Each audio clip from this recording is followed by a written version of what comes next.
Praise the Lord. ദൈവം നാം മഹത്വപ്പെടുമാറാകട്ടെ. വീണ്ടും ഒരു പ്രാവശ്യം കൂടി വൈനായ ദൈവത്തിൻ്റെ തിരുവചനമായി അവിടുത്തെ ശ്രേഷ്ഠ സഭയുടെ മുമ്പായി നിൽക്കാൻ തക്കണം കപ്പിൽ വെച്ച് ഓർത്ത് നന്ദിയോടെ ഞാൻ ദൈവത്തെ സ്തുതിക്കുകയും മഹത്വപ്പെടുത്തുകയും ചെയ്യുന്നു.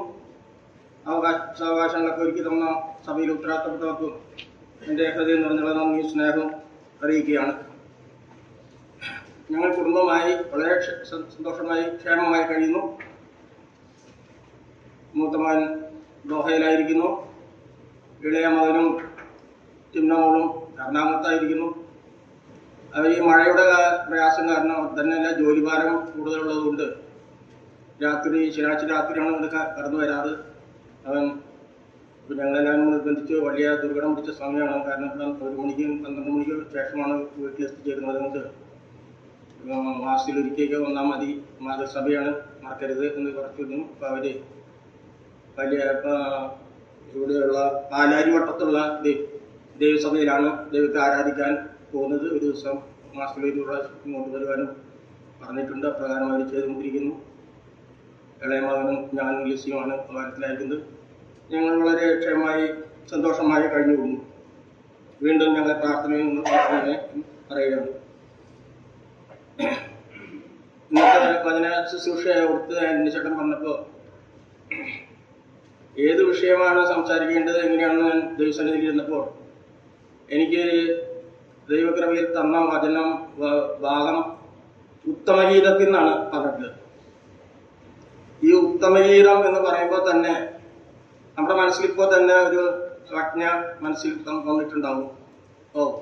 ഈ ഞായറാഴ്ച ദിവസങ്ങളൊക്കെ ഉത്തമഗീതത്തിൽ നിന്നൊക്കെ സംസാരിക്കാൻ നമ്മുടെ പ്രായമുള്ള മക്കളും വലിയവരും ചെറിയവരും എല്ലാവരും ഇരിക്കുമ്പോൾ അത് യോഗ്യമാണോ എന്നുള്ള ചിന്തയൊക്കെ ആയിരിക്കും നമ്മുടെ മനസ്സിൽ കടന്നു വരിക.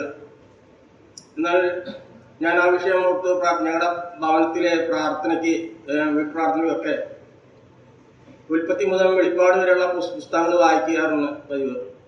എന്നാൽ സഭാപ്രസംഗി കഴിഞ്ഞാൽ പിന്നെ ഞങ്ങൾ വായിക്കുന്നത് യശയ്യാപ്രവചനമാണ്. അങ്ങനെ ഒരു തഴക്കം എങ്ങനെയോ എന്താണെന്ന് എനിക്കറിയില്ല, അങ്ങനെയായിരുന്നു സംഭവിച്ചത്. എന്നാൽ പിന്നീടാണ് ദൈവസന്നിധിയിൽ ഇരുന്നപ്പോൾ എന്താണ് ഇങ്ങനെ ഒരു ചിന്ത മനസ്സിലേക്ക് കടന്നു ചിന്തിച്ചപ്പോഴാണ് അതിൽ കാണുന്ന കാര്യങ്ങൾ എത്രയോ ശ്രേഷ്ഠമായ രീതിയിൽ ശലോമോൻ ആ പുസ്തകം അവതരിപ്പിച്ചതായി നമുക്ക് കാണാൻ സാധിക്കും. നമുക്കറിയാം, ശലോമോൻ 3000 സങ്കീർത്തനങ്ങളും 1005 കവിതകളുമാണ് എഴുതിയിരിക്കുന്നത്. മാത്രമല്ല ഉത്തമഗീതം എന്ന് നമുക്ക് കേൾക്കുമ്പോൾ തന്നെ ഓർക്കേണ്ടത് ഇത് യഹൂദ പശ്ചാത്തലത്തിൽ നിന്നുകൊണ്ടാണ് ഇത് എഴുതിയിരിക്കുന്നത്. പിന്നെ പറയാനുള്ളത് ശലോമോന്റെ യൗവന പ്രായത്തിൽ ആണ് ഈ കീർത്തനം ചെയ്തിട്ടുള്ളത്. യുവപ്രായത്തിൽ. അങ്ങനെയാകുമ്പോൾ യുവാക്കന്മാരുടെ അല്ലെങ്കിൽ യുവത്വത്തിന്റെ ഉള്ളിൽ അവരുടെ ഹൃദയത്തിൽ വരുന്ന രീതിയിലാണ് ആ വചനം എഴുതിയിരിക്കുന്നത് എന്ന് കാണുവാൻ സാധിക്കും. ചുരുക്കി പറഞ്ഞാൽ ദൈവത്തിന്റെ മഹാസ്നേഹം, അവർണ്ണീയമായ സ്നേഹം, അതിനെക്കുറിച്ചാണ് ശലോമോൻ വളരെ വിശദമായി ഈ പുസ്തകത്തിലൂടെ അവതരിപ്പിച്ചത് എന്ന് നമുക്ക് കാണുവാൻ സാധിക്കും. എത്ര വർണ്ണിച്ചാലും അവർണ്ണീയമാണ് ആ സ്നേഹം. നമുക്കറിയാം, ഇതിൽ 2 കഥാപാത്രങ്ങളെ നമുക്ക് കാണാൻ സാധിക്കും. പ്രിയനും പ്രിയ എന്ന പേരുകളാണ് ശലോമോൻ അതിനെ കൊടുത്തിട്ടുള്ളത്. പലരും പല വിധത്തിൽ അതിനെ വ്യാഖ്യാനിക്കുന്നതായി നമുക്ക് കാണാൻ സാധിക്കും.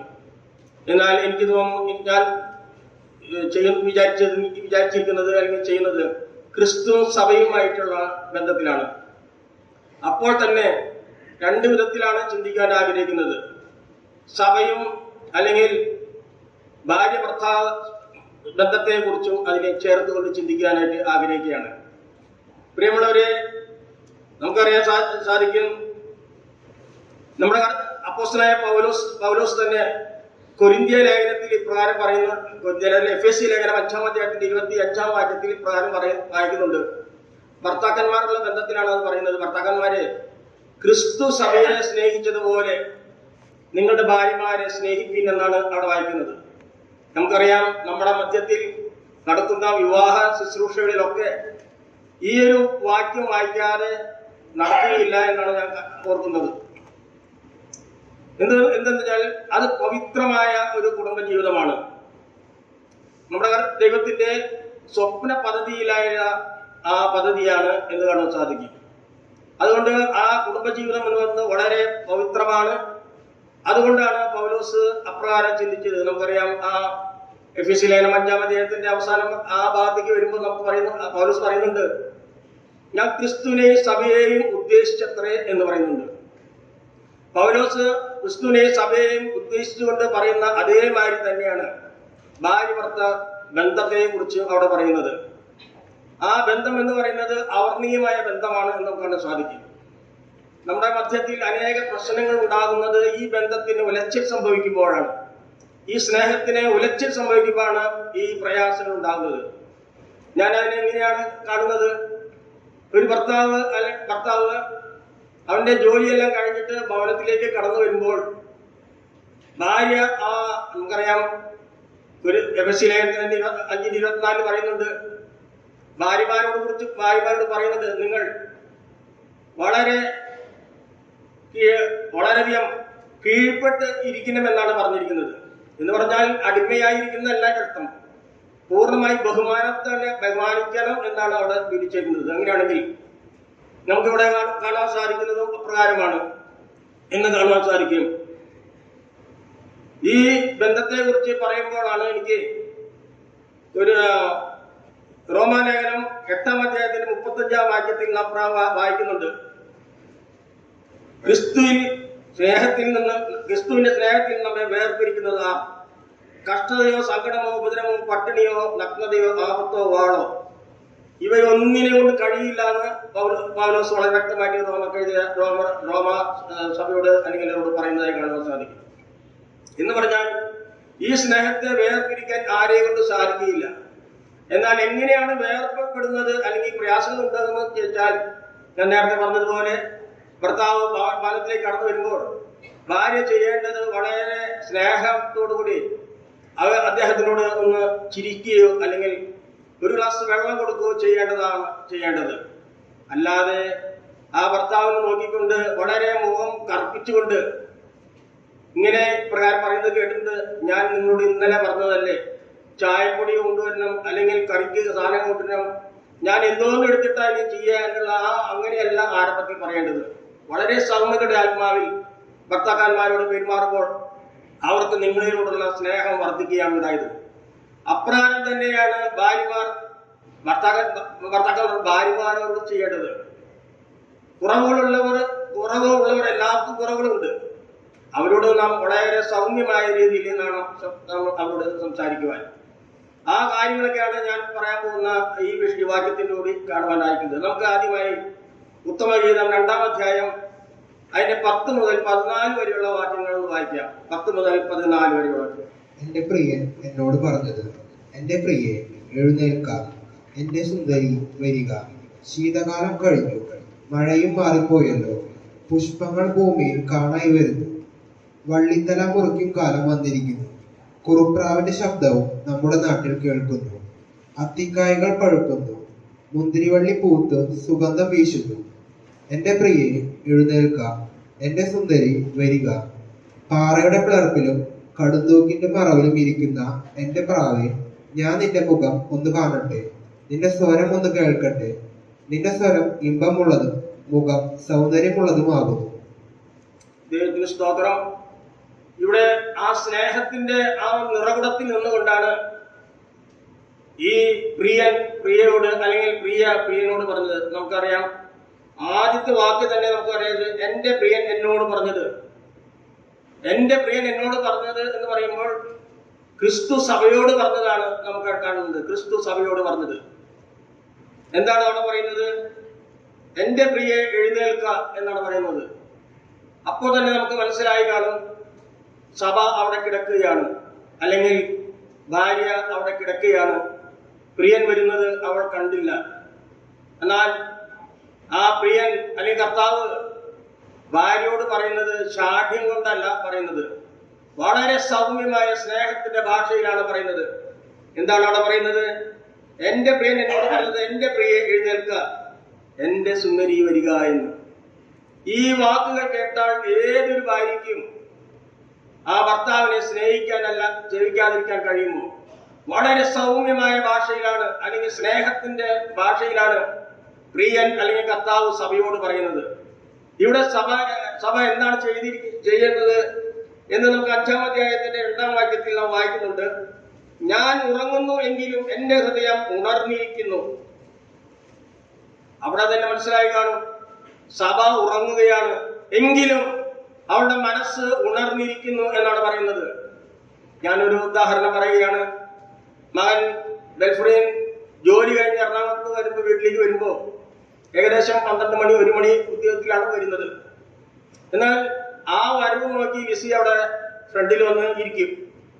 പകലിന്റെ ബന്ധപ്പാടുകൾക്ക് ശേഷം ക്ഷീണമുണ്ട്, മനുഷ്യർക്കാണ് ക്ഷീണമുണ്ടാകും, അവിടെ കിടന്നുറങ്ങും, പെട്ടെന്ന് ഉറങ്ങിപ്പോകും. എന്നാലും അവരുടെ മനസ്സ് ഉണർന്നിരിക്കുകയാണ്. അവന്റെ വണ്ടിയുടെ ശബ്ദം കാലച്ച കേട്ട് കഴിഞ്ഞാൽ അവൻ ഞെട്ടി ഉണർന്നു അങ്ങനെ സ്വീകരിക്കുന്നതായി കാണാം.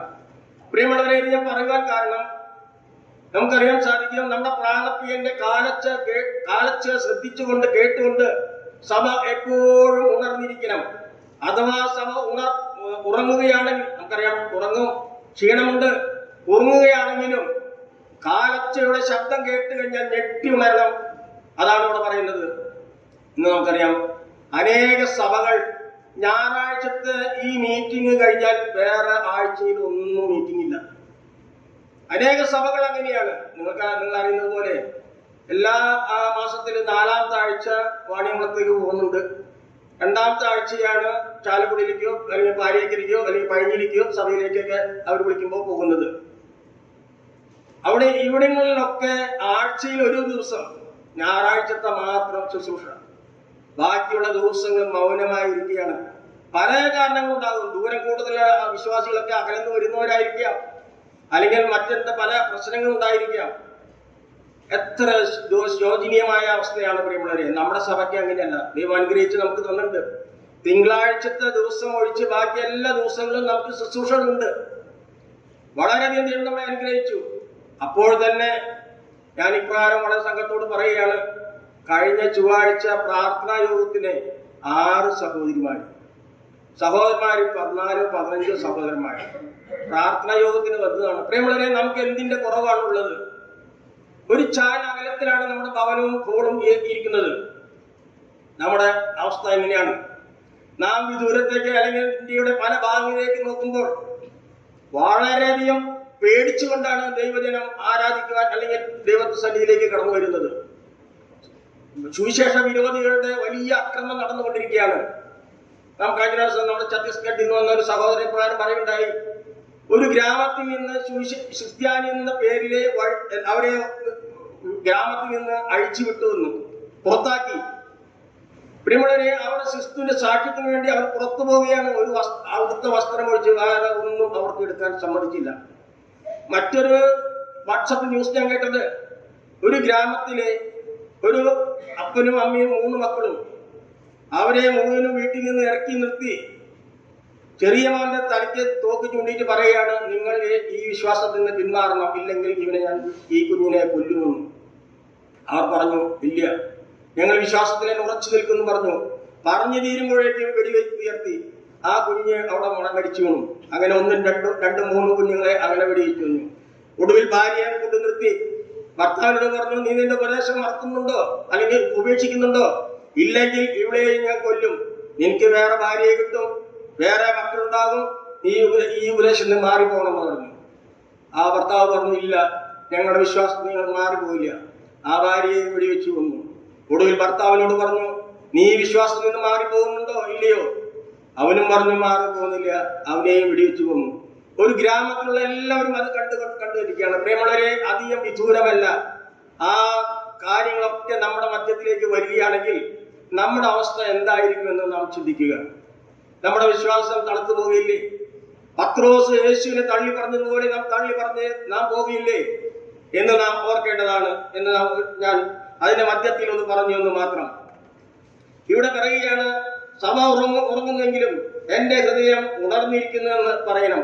അതാണ് നമുക്ക് വേണ്ടത്. നമുക്കറിയാം 10 കന്യകമാരുടെ കഥ നമ്മുടെ കർത്താവ് പറയുന്നുണ്ട്. 10 പേരും ഉറങ്ങിയവരാണ്. 10 പേരുടെ കയ്യിലും വിളക്കുകളുണ്ട്. എന്നാൽ മണവാളന്റെ കാലൊച്ച കേട്ടു, ആ വാതിമ മുട്ടുന്ന ശബ്ദം കേട്ടു. അവർ 10 പേരും ഉണർന്നു. എന്നാൽ അതിൽ 5 പേരുടെ വിളക്കിൽ മാത്രമേ എണ്ണയുണ്ടായിരുന്നുള്ളൂ. 5 പേരുടെ വിളക്കിൽ എണ്ണയുണ്ടായിരുന്നില്ല. 5 പേരും എണ്ണയ്ക്ക് വേണ്ടി പുറത്തു പോയപ്പോൾ മണവാളൻ അകത്ത് കയറി വാതിലടച്ചു. പ്രിയമുള്ളവരെ, നമ്മൾ ശ്രദ്ധിക്കേണ്ടത് ഇതാണ്. നമ്മളെപ്പോഴും വിശുദ്ധിയോടുകൂടിയായിരിക്കണം. പാപഭംഗിലമായ ലോകത്താണ് നാം ജീവിക്കുന്നത് എന്ന് ശരിയാണ്. എന്നാലും ഓരോ ദിവസവും രാത്രിയാകുമ്പോൾ ദൈവസന്നിധിയിൽ നമ്മുടെ പാപങ്ങളെ കുറിച്ച് ഏറ്റുപറഞ്ഞ് ദൈവസന്നിധിയിൽ വിശുദ്ധിയായിരിക്കണം. ഇയ്യോബ് ചെയ്യുന്ന കാര്യം നമുക്കറിയാം. തന്റെ മക്കൾ അബദ്ധവശാൽ പാപം ചെയ്തു എങ്കിൽ എന്ന് വിചാരിച്ച് ഓരോ മക്കൾക്ക് വേണ്ടി അവൻ യാഗം കഴിക്കുന്ന കാര്യം നമുക്കറിയാൻ സാധിക്കും.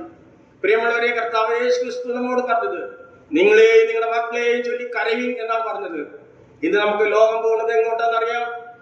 ഏറ്റവും വഷളത്വം നിറഞ്ഞ ലോകത്തേക്കാണ് പോകുന്നത്. ഒരു കാരണവശാലും കണ്ടുപിടിക്കാൻ പറ്റാത്ത രീതിയിൽ രാസപദാർത്ഥങ്ങൾ കയ്യിലേന്തിക്കൊണ്ട് കുഞ്ഞുങ്ങളൊക്കെ നടക്കുകയാണ്. ഞങ്ങൾ ഇങ്ങനെയൊക്കെയാണ് പറയുന്നത്.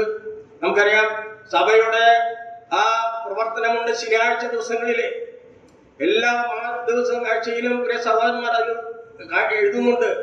4 മണിക്ക് ഇവിടെ നിന്ന് പോകും. പോകാൻ ആഗ്രഹിക്കുന്നവർ 4 മണിക്കൂടെ എത്തിച്ചെല്ലണം. വെറും 5 പേര്. നമ്മുടെ സഭയിൽ എത്രയോ യുവാക്കന്മാരുണ്ട്. ഞാനിങ്ങനെയാണ് വിചാരിക്കുന്നത്, കേരളത്തിൽ ഇത്രയും യുവാക്കന്മാരുള്ള സഭ വേറെ എവിടെയും ഇല്ല. ഒരു സഭയിലെ യുവാവിന്റെ പ്രായം 45 വയസ്സ്. ചെറിയ പ്രായക്കാരും അവിടെ ഇല്ല.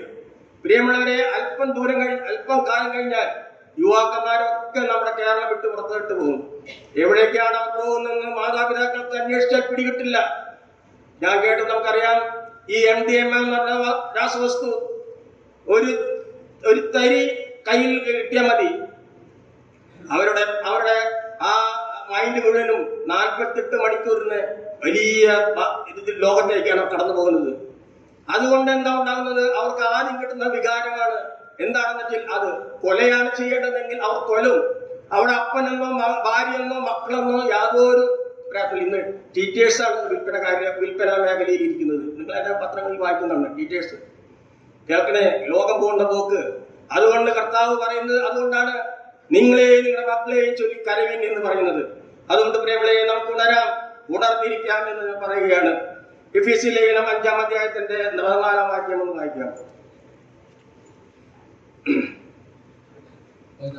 5:14. അതുകൊണ്ട് ഉറങ്ങുന്നവനെ ഉണർന്നു മരിച്ചവരുടെ ഇടയിൽ നിന്ന് എഴുന്നേൽക്കാം, എന്നാൽ ക്രിസ്തു നിന്റെ മേൽ പ്രകാശിക്കും. സ്തോത്രം. ഇവിടെ വളരെ വ്യക്തമായിട്ട് എഫെസ്യ സഭയോട് അപ്പോസ്തലൻ പറയുകയാണ്, ഉറങ്ങുന്നവനെ മരിച്ചവരുടെ ഇടയിൽ നിന്ന് എഴുന്നേൽക്കുക, എന്നാൽ ക്രിസ്തു നിന്റെ മേൽ പ്രകാശിക്കും. ക്രിസ്തുവിന്റെ പ്രകാശം ഉണ്ടെങ്കിൽ മാത്രമേ നമുക്ക് ക്രിസ്തീയ ജീവിതം മുന്നോട്ട് കൊണ്ടുപോകാൻ സാധിക്കുകയുള്ളൂ. അല്ലാത്തവർക്കുള്ള കാലം നാം ഉറങ്ങാം, ക്ഷീണം കൊണ്ട് നാം കിടക്കുകയാണ്. ഇവിടെ നാം വായിക്കുന്നുണ്ട് 11-ാമത്തെ ഉത്തമഗീത 2-ാം അധ്യായത്തിന്റെ 11-ാമത്തെ വാക്യം വായിക്കാം. ശീതകാലം കഴിഞ്ഞു, മഴയും മാറിപ്പോയി മതി.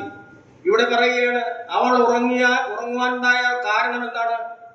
ഇവിടെ സഭ ഉറങ്ങുവാനുണ്ടായ കാരണം ശീതകാലം കഴിഞ്ഞു, മഴയും മാറിപ്പോയല്ലോ.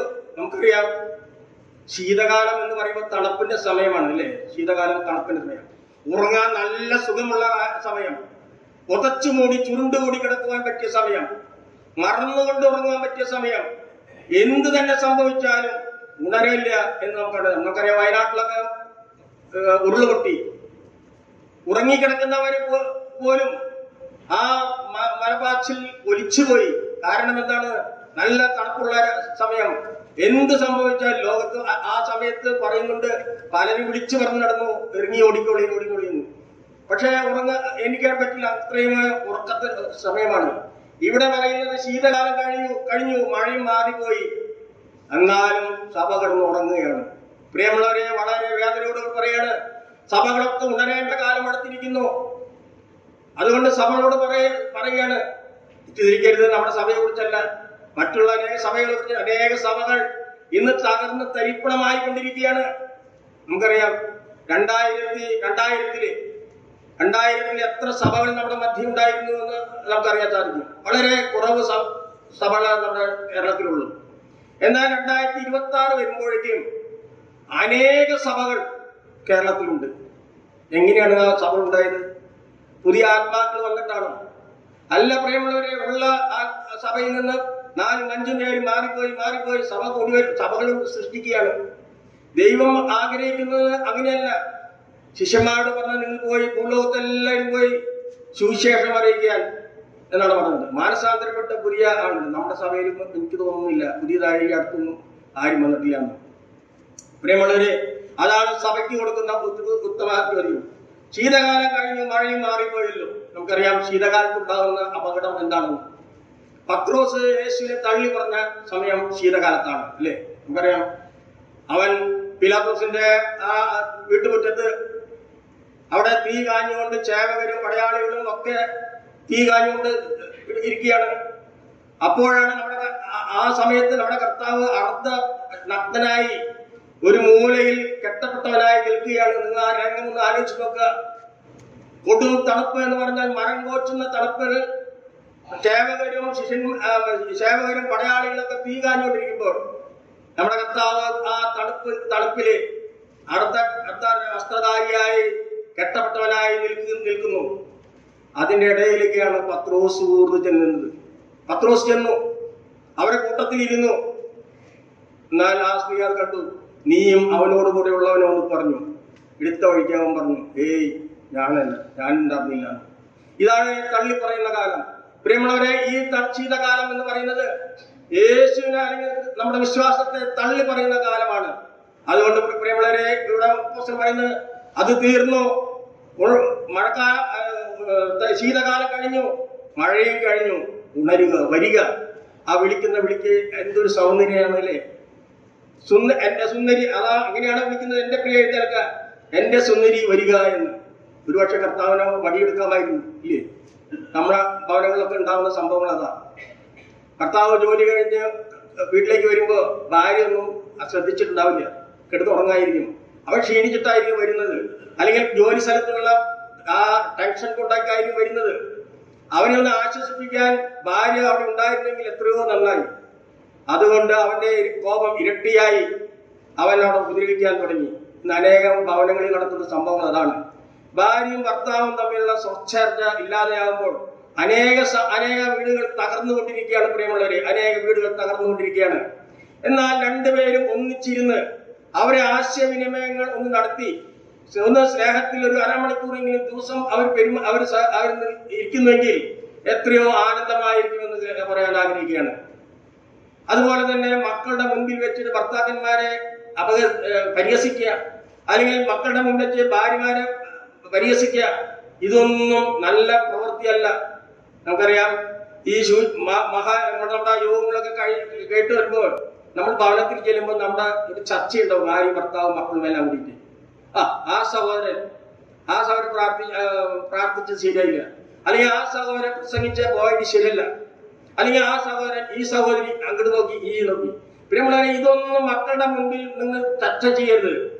നിങ്ങൾ ചെയ്യേണ്ടത് നിങ്ങൾ തമ്മിൽ ഇരുന്ന് നിങ്ങൾ തമ്മിൽ സംസാരിക്കുക. മക്കളോട് പറയേണ്ടത് മക്കളോട് പറയുക എന്നാണ് നമുക്ക് പറയാനുള്ളത്. ഇവിടെ വീണ്ടും പറയുകയാണ്, പുഷ്പങ്ങൾ ഭൂമിയിൽ കാണായി വരുന്നു. പ്രിയമുള്ളവരെ, പുഷ്പങ്ങൾ ഭൂമിയിൽ കാണായി വരുന്നു എന്ന് പറഞ്ഞത് നേരത്തെ ഞാൻ പറഞ്ഞതുപോലെ നമുക്കറിയാൻ സാധിക്കും. ഈ ഡാലിയ എന്ന ഒരു പുഷ്പമുണ്ട്, ആമ്പൽ എന്ന പുഷ്പമുണ്ട്. ഈ ഡാലിയ എന്ന പുഷ്പം കാണാൻ നല്ല ഭംഗിയാണ്, നല്ല വലിപ്പമുണ്ട്, നല്ല സൗന്ദര്യമുണ്ട്. എന്നാൽ ഒരു സുഗന്ധവും അതിനില്ല. അത് വെറും ഭംഗി മാത്രമേ ഉള്ളൂ. അതുപോലെയാണ് ആമ്പൽ പൂവ് എന്ന് പറയുന്നത്. ഞങ്ങളുടെ ഭവനത്തിലും ഞങ്ങളുടെ വീട്ടിലും മുറ്റത്തും ഒരു ആമ്പൽ ചെടിയുണ്ട്. കാണാൻ നല്ല ഭംഗിയാണ്, എന്നാൽ അതിൻ്റെതായ നിലയിലുള്ള ഭംഗി, അതിനെ സുഗന്ധം അതിനില്ല. ഇന്ന് അനേക സഭകളുണ്ട്, സുഗന്ധം ഇല്ലാത്ത സഭകൾ. പ്രിയമുള്ളവർ, എന്തുകൊണ്ട് സുഗന്ധമില്ല? അവർ കിടന്ന് ഉറങ്ങുകയാണ്. എന്ന് പറഞ്ഞാൽ ക്രിസ്തു നിന്റെ മേൽ പ്രകാശിക്കണം. എഫെസ്യനിൽ നമ്മൾ വായിച്ചതുപോലെ, ഉറങ്ങുന്നവനെ ഉണർന്ന് മരിച്ചവരുടെ ഇടയിൽ നിന്ന് എഴുന്നേൽക്കാം, എന്നാൽ ക്രിസ്തു നിന്റെ മേൽ പ്രകാശിക്കുമെന്നാണ് തിരുവചനത്തിൽ വായിക്കുന്നത്. ഉറങ്ങിക്കിടക്കുന്നവരെ മേൽ പ്രകാശം കിട്ടാൻ സാധ്യതയില്ല. അതുകൊണ്ടാണ് ഉണർന്നിരിക്കാനായിട്ട് അവിടെ അപ്പോസ്തലനായി പറഞ്ഞിരിക്കുന്നത് കാണുവാൻ സാധിക്കും. പ്രിയമുള്ളവരെ, അതുകൊണ്ട് അനേക സഭ നേരത്തെ പറഞ്ഞതുപോലെ സഭകൾ ധാരാളം ഉണ്ടെങ്കിലും പ്രവൃത്തിയൊന്നുമില്ല. പിന്നെ തന്നെയല്ല, നമ്മുടെ സഭകൾ ചെയ്യേണ്ട അനേക ശുശ്രൂഷകളുണ്ട്. സഭകളുടെ ശുശ്രൂഷ എന്താണ്? സഭയുടെ ചുറ്റുപാടും ആ സുഗന്ധം പരത്തണമെന്നാണ് സഭയുടെ ചുറ്റുപാടും. എന്നാൽ ഇന്ന് അങ്ങനെയല്ല. ഇന്ന് അതെല്ലാം സംഘടനയ്ക്ക് ഏൽപ്പിച്ചു കൊടുത്തേക്കാണ്. ഒന്നൊന്ന് സംഘടന തെറ്റെന്നല്ല പറയുന്നത്, അതൊക്കെ അവർക്ക് ഏൽപ്പിച്ചു കൊടുത്ത് അവർ ചെയ്യട്ടെ, ഞാൻ കിടന്നുറങ്ങാൻ പറ്റിയ സമയമാണ്. പ്രിയമുള്ളവരെ, ദൈവസന്നിധിയിൽ നാം കണക്ക് കൊടുക്കേണ്ട കാലം അതിക്രമിച്ചിരിക്കുകയാണ് എന്ന് നമുക്ക് കാണാൻ സാധിക്കും. അടുത്തതായി നാം വായിക്കുകയാണ് കുറുപ്രാവിന്റെ ശബ്ദം. നമുക്കറിയാൻ സാധിക്കും, 12-ാം വാക്യത്തിൽ തന്നെ പറയുകയാണ്, കുറുപ്രാവിന്റെ ശബ്ദം നമ്മുടെ നാട്ടിൽ കേൾക്കുന്നു. എന്താണ് ഈ കുറുപ്രാവിന്റെ ശബ്ദം? നമുക്കറിയാം, പക്ഷികളിൽ ഏറ്റവും രസം അല്ലെങ്കിൽ സുഖമില്ലാത്തൊരു ശബ്ദമാണ് ഈ പ്രാവിന്റെ ശബ്ദം. കുറുകുറുന്നുള്ള ശബ്ദമാണ് അത് ഉണ്ടാക്കുന്നത്. കുയിലിന്റെ പോലെ പാടാനുള്ള സ്വരം പ്രാവിനില്ല. അല്ലെങ്കിൽ മറ്റുള്ള പക്ഷികളെ പോലെ ആകർഷകമായ ഭംഗിയൊന്നും അതിനില്ല. എന്നാൽ ഒന്നുണ്ട്, അതിന്റെ ശബ്ദം അതിന്റെ പ്രിയനെ മാത്രമേ മനസ്സിലാവുള്ളൂ. ഞാൻ പ്രാവിനെ കുറിച്ച് ഇപ്രകാരമാണ് കേട്ടിട്ടുള്ളത്. പ്രാവ് ഒരു കൂട് വെച്ചാൽ അതിന്റെ ഇണയെ മാത്രമേ ആ കൂട്ടിൽ പ്രവേശിക്കുകയുള്ളൂ. മറ്റുള്ള കാക്കയെ പോലെ കോഴിയെ പോലെ അല്ല ആ പ്രാവിന്റെ ജീവിതം എന്ന് പറയുന്നത്. അതിന്റെ ഇണയെ എടുത്ത് മാത്രമേ അത് പോവുകയുള്ളൂ. മാത്രമല്ല, ആ പെൺപ്രാവ് ആ കൂട്ടിനകത്തിരിക്കുമ്പോൾ ആൺപ്രാവ് ഇവയ്ക്ക് തീറ്റ അന്വേഷിച്ച് ദൂരെ യാത്ര ചെയ്യാണ്. അത് നിഷ്കളങ്കമാണ്, പരിശുദ്ധിയാണ് നമുക്ക് കാണിക്കുന്നത്. അതിനെ കുറിച്ച്, പ്രാവിനെ കുറിച്ച് പറയുന്നത് നിഷ്കളങ്കമായ പക്ഷിയാണ്. അത് തീറ്റ അന്വേഷിച്ച് ഇങ്ങനെ പറന്നു പോകും. നിഷ്കളങ്കമായതുകൊണ്ട് ദൂരം അറിയില്ല, തീറ്റ കിട്ടുന്നത് അന്വേഷിച്ച് പോകും. ഒടുവിൽ അതിനെ തിരിച്ചു വരാൻ വഴിയറിയാതെ ആകുന്നത്. ആ സമയത്താണ് പെൺപ്രാവ് ഒരു കൂട്ടിൽ നിന്നിട്ട് കുറുകുന്നത്. ഈ കുറുകുന്ന ശബ്ദം ദൂരയ്ക്ക് കേൾക്കാവുന്നതെന്നാണ് പറയുന്നത്. നമുക്കത് അസ്വസ്ഥതയാണ് അല്ലെ? പ്രാവിന്റെ ശബ്ദം നമുക്ക് അസ്വസ്ഥതയാണ്. എന്നാൽ ആ പ്രാവിന്റെ പ്രിയനെ അത് വളരെ സുഗന്ധമാണ് എന്ന് പറഞ്ഞാൽ, ആ ശബ്ദം കേൾക്കുമ്പോൾ ആ പ്രാവ് ശബ്ദം കേൾക്കുന്നിടയിൽ ആ അടുത്തേക്ക് അത് പറന്നു വരികയാണ്. നോക്ക്, അവർ തമ്മിലുള്ള സ്നേഹം. ഇതാണ് കുടുംബ ബന്ധമുള്ള സ്നേഹം എന്ന് പറയുന്നത്. വിവാഹ ദിവസങ്ങളിൽ മാത്രം ഈ വാക്യം വായിച്ചാൽ പോരാ, ദിവസവും നമ്മൾ വായിക്കണം. നമ്മുടെ മധ്യത്തെ അനേക ഭവനങ്ങൾ തകർന്നുകൊണ്ടിരിക്കുകയാണ്. ഒന്നാം പറഞ്ഞ 2-ാം വാക്കിന്റെ ഡൈവോഴ്സ്, അല്ലെങ്കിൽ അവിടെ അടി, ഇടി, കുത്ത്, ചവിട്ട്. പ്രിയമുള്ളവരെ, വളരെ ശ്രദ്ധയോട് നമുക്ക് കേൾക്കണം. അന്നത്തെ ദിവസത്തെ പോലെയല്ല. നമുക്കറിയാം, ഒരു സഭയെ വിളിക്കുന്ന പേരുകൾ നമുക്കറിയാൻ സാധിക്കും. 5-ാം അധ്യായത്തിന്റെ 2-ാം ഭാഗത്തിന്റെ അവസാന ഭാഗം, അവിടെ നാം പ്രകാരം വായിക്കുന്നുണ്ട്: എന്റെ സഹോദരി, എന്റെ പ്രിയെ, എന്റെ പ്രാവേ, എന്റെ നിഷ്കളങ്കേ.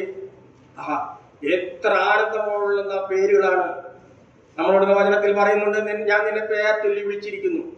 വിവാഹം കഴിഞ്ഞു കഴിഞ്ഞാൽ ആ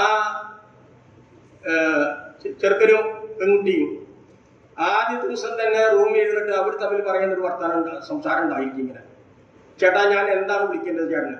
ചേട്ടൻ എന്നോ, ചേട്ടായി എന്നോ, അല്ലെങ്കിൽ വേറെ അനേകത്തെ ന്യൂജൻ ഭാഷയുണ്ടല്ലോ, പേരാണ് ഇപ്പോൾ വിളിക്കുന്നത്. പേര് അങ്ങനെ മാറി, പേര് വിളിക്കും. പ്രിയമുള്ളവരെ, അത് തെറ്റാണെന്ന് ഞാൻ പറയുന്നതാണ്. നിങ്ങൾക്ക് എന്ത് വേണമെങ്കിലും വിളിക്കാം, സ്വാതന്ത്ര്യമുള്ള നമ്മുടെ നിയമം അങ്ങനെയാണ്. എന്ത് വേണം വിളിക്കാം. അല്ല, പൂർണ്ണ ബഹുമാനം കൊടുക്കണം. അത് അതല്ല, ഭർത്താവ് അങ്ങോട്ട് വിളിക്കുന്നത് ചേട്ടേനെ, ചക്കര, പാല് എന്നൊക്കെയാണ് വിളിക്കുന്നത്. അതൊക്കെ നല്ല കാര്യങ്ങൾ, നല്ല കാര്യം. ഇവിടെ അതൊക്കെയാണ് പറയുന്നത്. എന്റെ പ്രിയൻ എന്നോട് പറയുന്നത് അത് തന്നെയാണ്. 5:2 വായിച്ചത്: എന്റെ സഹോദരി, എന്റെ പ്രിയ, എന്റെ പ്രാവേ, എന്റെ നിഷ്കളങ്കേ. ഇത് സഭയെ വിളിക്കുന്ന പേരുകളാണ് കർത്താവ്. അതുപോലെ നല്ല നല്ല പേരുകൾ വിളിച്ച് നമ്മുടെ സ്നേഹബന്ധം വരുവാൻ നമ്മെ സഹായിക്കട്ടെ. അങ്ങനെയാണ് കുറുപ്രാവ് ആ കൂട്ടിലേക്ക് കടന്നു വരുന്നത്. പിന്നെ നമ്മൾ അവരുടെ സ്നേഹം എത്ര വലുതാണല്ലേ. അവര് ആ ഒരു മാനുഷികമായ മൈൻഡൊന്നും അവർക്കില്ല. പക്ഷികളാണെങ്കിലും പക്ഷിവർഗത്തിൽ ഏറ്റവും സ്നേഹം കൂടിയ പക്ഷികളാണ് ഈ പ്രാവ് വർഗത്തിൽപ്പെട്ടതെന്ന് ഞാൻ കേട്ടിട്ടുണ്ട്. ദൈവത്തിന് സ്തോത്രം. അത് ആണ്. ഇത് എന്താണ് നമ്മളെ ഓർപ്പിപ്പിക്കുന്നത് എന്ന് മനസ്സിലായോ? ഇത് ഓർപ്പിക്കുന്നത് നമുക്കറിയാം, മണവാളന്റെ ആർത്തുവിളിയാണ് നമുക്ക് കേൾക്കുന്നത്. 1 തെസ്സലോനിക്കർ 4-ാം അധ്യായത്തിന്റെ 16-ാം വാക്യത്തിൽ നാം വായിക്കുന്നത്: കർത്താവ് താൻ ഗംഭീരനാഥത്തോടും പ്രധാന ദൂതന്റെ ശബ്ദത്തോടും ദൈവത്തിന്റെ കാഹളത്തോടും കൂടെ സ്വർഗത്തിൽ നിന്ന് ഇറങ്ങി വരും. ഈ ഇറങ്ങി വരുന്ന ശബ്ദം കേട്ടുകൊണ്ട് സഭ ഭൂമിയിൽ നിന്ന് സഭ അത് കേൾക്കുകയാണ്. രക്ഷിക്കപ്പെട്ട ദൈവമക്കൾക്ക് മാത്രമേ ആ ശബ്ദം കേൾക്കുകയുള്ളൂ. മറ്റുള്ളവർക്ക് അത് അസ്വസ്ഥതയാണ്. ആ കാഹളധ്വനി അസ്വസ്ഥതയാണ്. ഇപ്പൊ നമുക്കറിയാം, നമ്മുടെ ഹോണിന്റെ പറ്റത്ത് മറ്റേ പഴയ കാലത്ത് ഹോണൊക്കെ വെച്ചിട്ടാണ് നമ്മൾ പാട്ടുകളൊക്കെ വെച്ചത്. ഇന്നത് പറ്റില്ല. ഇത് കാരണം എന്താണ്? അത് മറ്റുള്ളവർക്ക് അത് അസ്വസ്ഥതയാണ്. ഞാൻ കഴിഞ്ഞ പ്രാവശ്യം കല്യാണത്തിന് അവിടെ പന്തലിട്ടപ്പോൾ ഇങ്ങനെ പറയുന്നത് കേട്ടു, നമ്മുടെ ഹോൾ അങ്ങോട്ട് തിരിച്ചു വെക്കാൻ പാടില്ല, അത് അവർക്ക് അസ്വസ്ഥതയാണ്, അതുകൊണ്ട് ഇങ്ങോട്ട് തിരിച്ചു വെക്കണം. അതാണ്. പക്ഷെ വിശ്വാസികൾക്ക് അത് അസ്വസ്ഥതയല്ല, അവർക്ക് പ്രിയമാണ് എന്ന് പറഞ്ഞതുപോലെയാണ് പ്രിയമുള്ളവരെ ഇവിടെ കാണുന്നത്. ആ കുറുപ്രാവിന്റെ ശബ്ദം അതിന്റെ പ്രിയനെ വളരെ ഇഷ്ടമാണ് എന്നാണ് അവിടെ നാം കാണുന്നത്. നമ്മുടെ ശബ്ദം നമ്മളെത്രത്തോളം ദൈവത്തെ ഈ കർത്താവിനെ സ്നേഹിക്കുന്നു, മാറ്റമില്ലാത്ത സ്നേഹം എങ്ങനെയാണെന്ന് നാം പരിശോധിച്ച് അറിയേണ്ടത് ഏറ്റവും ആവശ്യമാണ്. മാത്രമല്ല, ഈ അടുത്ത വാക്യം ആദ്യത്തെ ഒരു ഭാഗത്താണ് അങ്ങനെ പറയുന്നത്, എന്റെ പ്രിയ നീ എഴുന്നേൽക്ക എന്നും എന്റെ പ്രിയ നീ എഴുന്നേൽക്ക എന്റെ സുന്ദരി വരിക എന്നും ആദ്യ പ്രാവശ്യം 10-ാം വാക്യത്തിൽ കണ്ടു. വീണ്ടും അവൾ ഉറങ്ങുകയാണ്. ഇത് 11-ാം വാക്യത്തിന്റെ അവസാന ഭാഗം ഒന്ന് വായിക്കാം. എഴുന്നേൽക്ക എന്റെ സുന്ദരി വരിക. അതെ, വീണ്ടും മണവാളൻ പറയാണ്, അല്ലെങ്കിൽ പ്രിയൻ പറയുകയാണ്, എന്റെ സുന്ദരി എഴുന്നേൽക്ക എന്റെ സുന്ദരി വരിക. ശീതകാലം കഴിഞ്ഞു, മഴയിൽ നിന്നും മാറിപ്പോയി, ഇനി നീ ഉറങ്ങരുത് എന്ന് പറഞ്ഞാൽ കാലം അതിന്റെ അന്ത്യത്തിലേക്ക് എത്തിക്കൊണ്ടിരിക്കുകയാണ്. ഇനി നമുക്ക് പ്രവർത്തിക്കാൻ അത്ര സമയം നമുക്ക് കിട്ടുന്നില്ല. അതുകൊണ്ടാണ് ഇവിടെ പറയുന്നത് നീ എഴുന്നേൽക്ക. പിന്നെ പറയുന്ന ഭാഗമാണ്, പാറയുടെ പിളർപ്പിലും കടുന്തൂക്കത്തിന്റെ മറവിലും ഇരിക്കുന്ന എന്റെ പ്രാവേ. വീണ്ടും ഒരു ഉപമ ശലോമോൻ പറയുന്ന ഭാഷ, അത് സ്നേഹത്തിന്റെ ഭാഷയിലാണ് പറയുകയാണ്, പാറയുടെ പിളർപ്പിലും കടുന്തൂക്കത്തിന്റെ മറവിലും ഇരിക്കുന്ന എന്റെ പ്രാവേ. നോക്കുക, എന്താണ് ആ പ്രാവിനെ ആ പാറയുടെ പിളർപ്പിൽ ആക്കിയിരിക്കുന്നത്? അതാണ് ഏറ്റവും കൂടുതൽ സുരക്ഷിതം. അവിടെ നമുക്ക് കാണാൻ സാധിക്കുന്നത് ഈ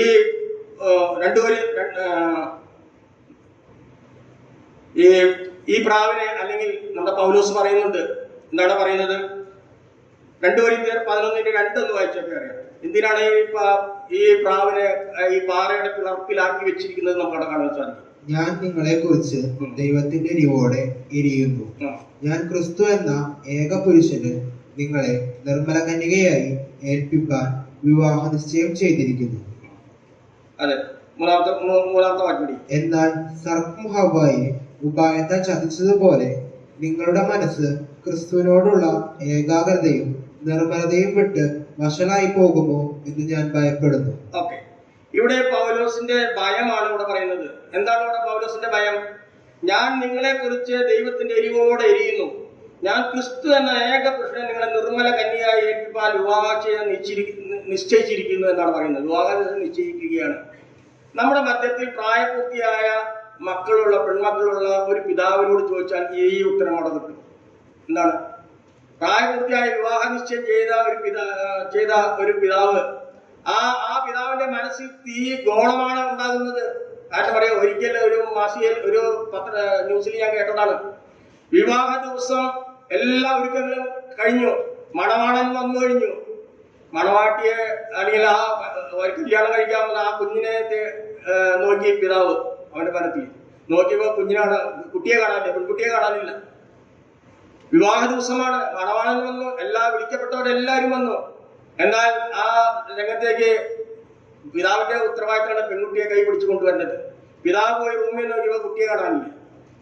പിന്നീടാണ് മനസ്സിലായത് അത് അതിന്റെ ഒരു സ്നേഹിതന്റെ അല്ലെങ്കിൽ പ്രിയപ്പെട്ടവന്റെ കൂടെ പോയിരിക്കുകയാണ്. പ്രിയമുള്ളവരെ, ഇങ്ങനെയുള്ള ചിന്തകൾ അനവധി ചിന്തകളാണ്. ഇന്നത്തെ കാലം അങ്ങനെയാണ്. അതുകൊണ്ടാണ് പൗലോസ് ഇവിടെ പറയുന്നത്, ഞാൻ നിങ്ങളെ കുറിച്ച് ദൈവത്തിന്റെ എരിയോടെ എരിയുന്നു എന്ന് പറഞ്ഞാൽ ശത്രുവായ പിശാചിയെ അലറുന്ന സിംഹമെന്ന പോലെ നമുക്ക് ചുറ്റി നടക്കുകയാണ്. ആരെയും വീഴ്ത്തിക്കളയുവാൻ തക്കവണ്ണം അവൻ പ്രാപ്തനാണ്. എന്നെയും വീഴ്ത്താം, നമ്മളെയും എല്ലാവരും ഓരോരുത്തരെയും വീഴ്ത്തിക്കളയാൻ പ്രാപ്തനാണ്. അതുകൊണ്ടാണ് അങ്ങനെ പറഞ്ഞത്. എന്നിട്ട് പറയണത്, നിർമ്മല കന്യകയായി ഏൽപ്പിപ്പാൻ വിവാഹ നിശ്ചയം ചെയ്തിരിക്കുന്നു എന്ന്. പ്രിയമുള്ളവരെ, വിവാഹ നിശ്ചയം ചെയ്തിരിക്കുകയാണ്. മണവാളൻ ഇനി നമ്മളെ ചേർക്കുവാൻ വരാൻ പോവുകയാണ്. നമുക്കറിയാം, മധ്യാകാശത്തിലേക്ക് നാം ഇനി ആ ശബ്ദം കേട്ട് കാഹളധ്വനി കേൾക്കുമ്പോൾ നാം വിശ്വസിച്ച അല്ലെങ്കിൽ രക്ഷിക്കപ്പെട്ട ദൈവമക്കളായി തീർന്ന എല്ലാവരും നാം പ്രാവിനെ പോലെ പറന്നുയരാൻ പോവുകയാണ്. മണവാളന്റെ അടുത്തേക്കാണ് പോകുന്നത്. ഇങ്ങനെ എത്രയോ പേര് ആ പറക്കാതെ എവിടെ ഇരിക്കുമെന്ന് നോക്കേണ്ടത് ആവശ്യമാണ്. അതുകൊണ്ടാണ് അവിടെ അങ്ങനെ പറഞ്ഞിരിക്കുന്നത്. പാറയുടെ പിളർപ്പിലും കടുത്തൂക്കത്തിന്റെ മറവിലും. നമുക്കറിയാം ഈ കഴുകന്റെ കണ്ണ് എപ്പോഴും ഈ വക പക്ഷിയുടെ പ്രാവിന്റെ മേലേക്കാണ്. എപ്പോഴും പ്രാവിന്റെ ദൂരെ നിന്നുകൊണ്ട് ഈ കഴുകൻ ഈ പ്രാവിന്റെ അല്ലെങ്കിൽ ഇരയെ തേടി വളരെ ദൂരത്തുനിന്നു. എന്നാൽ ഈ പാറ ഇടയിൽ എന്ന് പറയുന്നത് അങ്ങനെയുള്ള വിടവിലാണ് ഈ പ്രാവിനെ കൊണ്ടാക്കി വെച്ചിരിക്കുന്നത്. ആരാണ്? ക്രിസ്തുവിന്റെ ഭാഗത്തേക്ക് മണവാട്ടി ഭാഗത്തേക്ക് വരുമ്പോൾ പിതാവായ ദൈവം തന്റെ പുത്രന്റെ മണവാട്ടിയെ പ്രാവിനെ പോലെ ഉപമിച്ചുകൊണ്ട് ഈ പാറയുടെ പിളർപ്പിലാണ് വെച്ചിരിക്കുന്നത് എന്ന് പറയുമ്പോൾ, ഇനി നമ്മുടെ ആത്മീയമായി നാം ചിന്തിക്കുമ്പോൾ നമുക്കറിയാം നമ്മുടെ കർത്താവിനെ കുറിച്ച് പറയുന്നത് അത് യുഗങ്ങളുടെ പാറയായ ക്രിസ്തു എന്നാണ്. നമ്മളെ ഇരുത്തിയിട്ടുള്ളത് ഈ പാറയുടെ പിളർപ്പിലാണ് എന്ന് പറയുമ്പോൾ കർത്താവിന്റെ സന്നിധിയിലാണ് നമ്മളെ വെച്ചിരിക്കുന്നത്. ഒരു കഴുകനെയും ആ പ്രാവിനെ എടുത്തുകൊണ്ടുപോകാൻ സാധ്യമല്ല എന്നാണ് ഇവിടെ പരിശുദ്ധാത്മാവ് രേഖപ്പെടുത്തിയിരിക്കുന്നത് എന്ന് കാണുവാൻ സാധിക്കും. പാറയുടെ പിളർപ്പിലും കടന്നുക്കത്തിന്റെ മറവിലും ഇരിക്കുകയാണ്.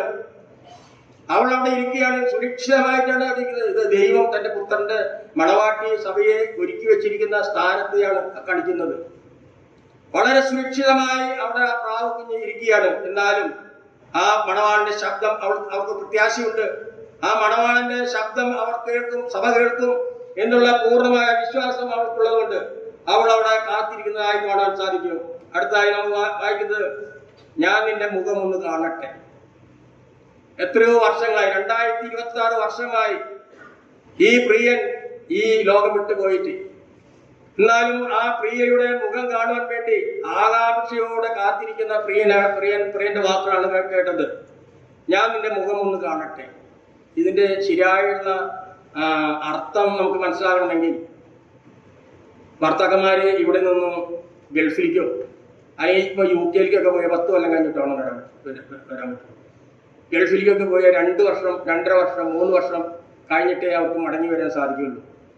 ഞാൻ പറഞ്ഞില്ലേ, യൗവനത്തിലെ ഭാഷയാണ് ഇതൊക്കെ. ആ ഭർത്താവ് അല്ലെങ്കിൽ ആ ഭർത്താവ് കാത്തിരിക്കുക. നമുക്കറിയാം ആദ്യകാലത്തൊന്നും വാട്സപ്പ് ഒന്നുമില്ല. വാട്സപ്പ് ഉണ്ടെങ്കിൽ മുഖാമുഖമായി കണ്ട് സംസാരിക്കാം. ആദ്യകാലത്ത് ഇതൊന്നുമില്ല, വെറും കത്തുകൾ മാത്രം, ഫോണുകൾ മാത്രം. അവരുടെ വികാരങ്ങൾ അങ്ങനെയാണ് പ്രകടിപ്പിക്കേണ്ടത് പറ്റുള്ളൂ.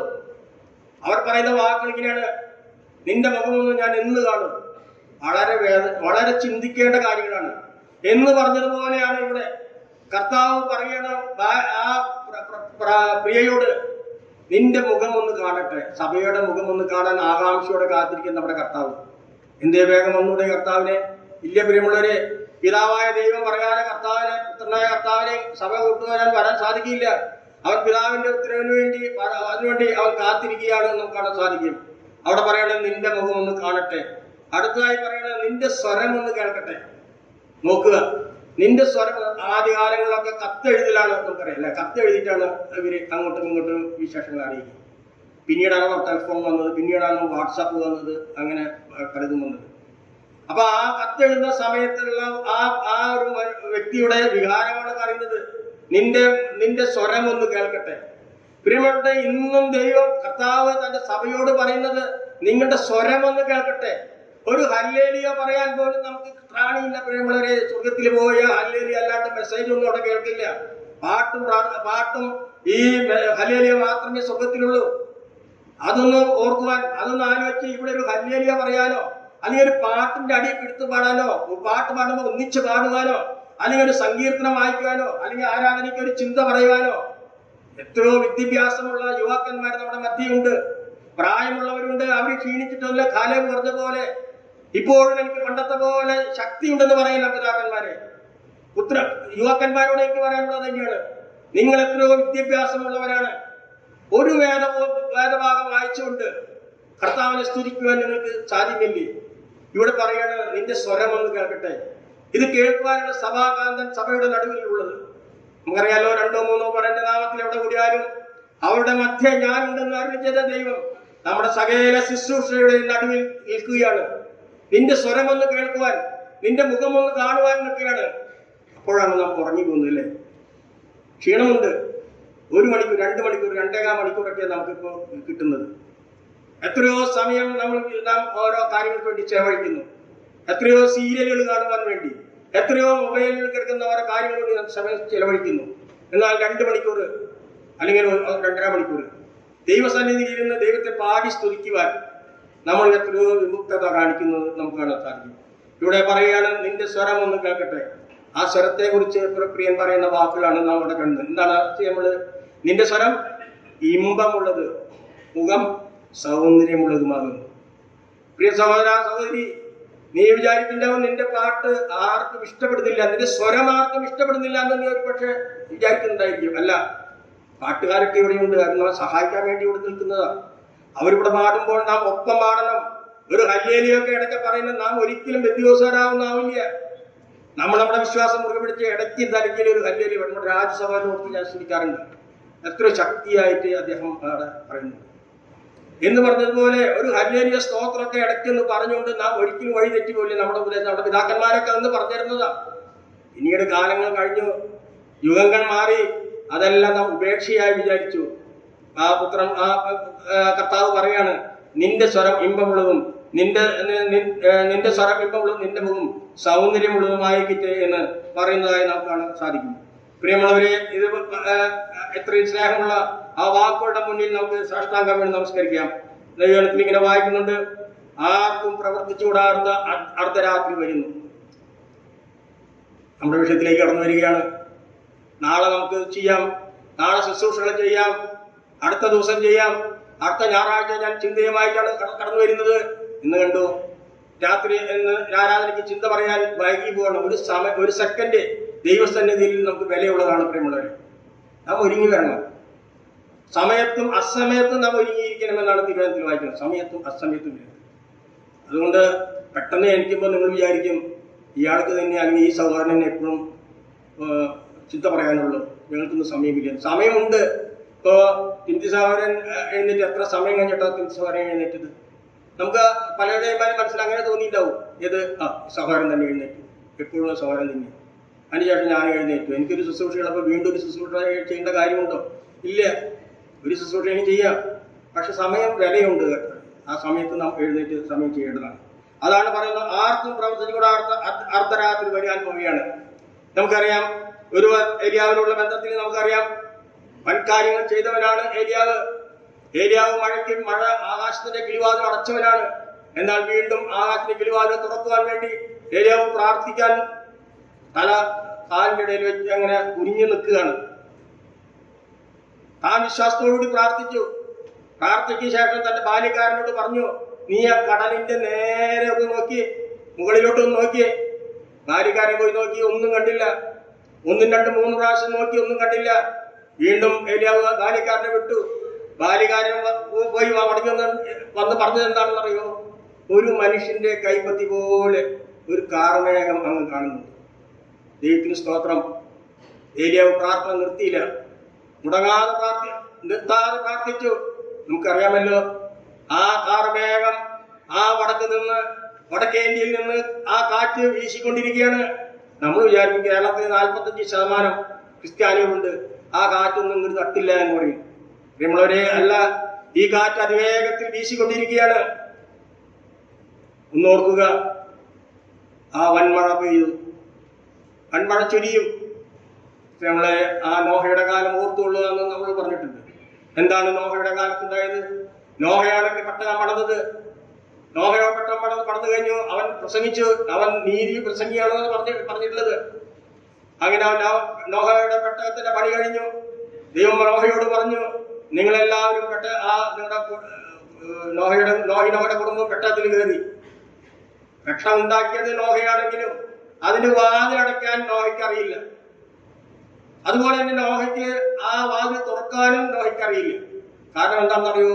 ആ വാതിലടച്ചത് ദൈവമാണ്. ദൈവം വാതിലടച്ചു. അനേകരും വന്നിട്ടുണ്ടായിരിക്കും ഈ നോഹയുടെ അടുത്തേക്ക്, എനിക്ക് വേണ്ടി ഒന്ന് തുറന്നു തരണമെന്ന്. എന്നെ കേൾക്കുന്ന രക്ഷിക്കപ്പെടാത്ത ആരെങ്കിലും കേൾക്കുന്നുണ്ടെങ്കിൽ, മരണം എപ്പോൾ നമ്മെ പിടികൂടും നമുക്കറിയില്ല. പ്രിയമുള്ളവരെ, എപ്പോഴും മരണം നമ്മെ പിടികൂടാം. മരണം നമ്മെ പിടികൂടുന്ന കിട്ടിയതിന് ശേഷം ശുദ്ധീകരണ സ്ഥലം ഉണ്ടെന്ന് പറയുന്ന ഒരു വലിയ കൂട്ടമുണ്ട്. ശുദ്ധീകരണ സ്ഥലം. അവിടെ ചെന്ന് ആത്മാവ് അവിടെ ഇരിക്കും. അനേകം പ്രാർത്ഥിക്കും സ്വർഗത്തിലേക്ക്. എത്രയോ തെറ്റായ, അങ്ങനെയാണ് നമ്മുടെ കർത്താവ് ഈ ഭൂമിയിലേക്ക് വരേണ്ട ആവശ്യമുണ്ട്. ഈ കർത്താവ് രക്തം ചൊരിയേണ്ട ആവശ്യമുണ്ടോ? കഷ്ടാനുഭവങ്ങളിലൂടെ കടന്നു പോകേണ്ട ആവശ്യമുണ്ടോ? ഇല്ല. തെറ്റായ ഉപദേശം. കഴിഞ്ഞ ദിവസം ഒരു വാട്സാപ്പ് ന്യൂസ് ഞാൻ കേൾക്കുണ്ടായി. 1000 വർഷത്തേക്ക് എല്ലാവരും ഉയർത്തെഴുന്നേൽക്കും, കാഹളം ധരിക്കും, എല്ലാവരും ഉയർത്തെഴുന്നേൽക്കും, എല്ലാവരും പാപികളും വിശ്വസിക്കാതെ ഉയർത്തെഴുന്നേൽക്കും. അതിനുശേഷം കർത്താവ് അവിടെ ഭാഗിക്കുകയാണ്. അവിശ്വാസികളായവരെ ഭാഗിച്ചിട്ട് അവിടെ മാറ്റി നിർത്തും. പ്രത്യേക സ്ഥലമുണ്ട്, അവിടെ ബാക്കി നിർത്തും. വിശ്വാസികൾ ഒരു ഭാഗത്ത് നീക്കി നിർത്തും. ഈ അവിശ്വാസികളുടെ 1000 ആണ്ട് ആ തീയും ഗന്ധമൊക്കെ സ്ഥലത്തേക്ക് അവിടെ നിർത്തുകയാണ്. അതിനുശേഷം 1000 ആണ്ട് കഴിഞ്ഞു കഴിഞ്ഞാൽ കർത്താവ് ഇവരെയും തുറന്നു വിടുന്നു. അവർക്ക് സ്വാതന്ത്ര്യം, അവരെ ഒന്നിച്ച് സ്വർഗത്തിൽ കൊണ്ടു. ഇതാണ് ഉപദേശം, ദുരുപദേശം വന്നുകൊണ്ടിരിക്കുകയാണ്. പ്രിയമുള്ളവരെ, അങ്ങനെയല്ല. അവർ നിത്യ നരകത്തിലേക്കാണ് കടന്നു പോകുന്നത്. അതുകൊണ്ട് ഇതുവരെയും കർത്താവിനെ സ്വന്തം രക്ഷകനായി സ്വീകരിക്കാൻ ആരെങ്കിലും ഉണ്ടെങ്കിൽ കൃപയുടെ വാതിൽ അടയാൻ എനിക്ക് അധികം സമയമില്ല. കാലം തികഞ്ഞു, ദൈവരാജ്യം സമീപിച്ചിരിക്കാൻ മാനസാന്തരപ്പെട്ട് സുവിശേഷത്തിൽ വിശ്വസിപ്പിക്കും. നാളെ എനിക്ക് ഒരു പക്ഷേ ഈ സുവിശേഷം കേൾക്കുവാൻ സമയം കിട്ടിയില്ല എന്ന് വരും. ഈ അനുഗ്രഹീതമായ ദൈവവചനം കേൾക്കാൻ സമയം നാളെ കിട്ടിയില്ലെന്ന് എത്ര ശക്തനായിരുന്നാലും ഒരു നിമിഷം ഒരു അറ്റാക്ക് വന്നാൽ മതി, നാം ഈ ലോകത്ത് മാറ്റപ്പെടേണ്ടി വരും. അതുകൊണ്ട് സഭയോട് കർത്താവ് പറയണം, എഴുന്നേൽക്കുക, വരിക. ദൈവനാമം പഴുത്തുമാറാകട്ടെ.